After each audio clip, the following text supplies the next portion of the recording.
The little wagon that kept rolling. The sun was setting, painting the sky in beautiful shades of orange and pink. In a small village, there was a little red wagon. It wasn't big or shiny like the new ones, but it had strong wheels and a brave heart. Every day, children played with the wagon, pulling it up and down the hills. It carried books, toys, and sometimes even puppies. But as time passed, the little wagon grew old.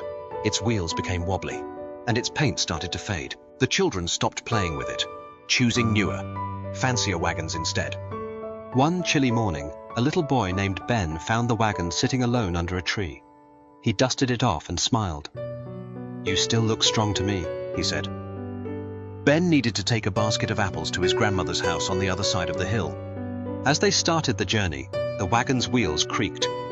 The hill was steep, the path was rocky, and the wind was strong. Maybe I should turn back, Ben thought. But then he heard a tiny voice.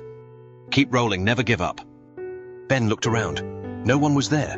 Was it the wind, or was it the little wagon? He wasn't sure, but he decided to keep going. Halfway up the hill, the wagon hit a big stone and tipped over. The apples rolled everywhere.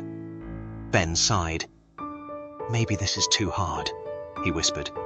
"Keep rolling, never give up," the tiny voice spoke again. Ben smiled. He picked up the apples, put them back in the wagon, and pulled with all his strength. Step by step, inch by inch, they climbed the hill together. Finally, they reached Grandma's house. Grandma clapped her hands. "You did it, Ben!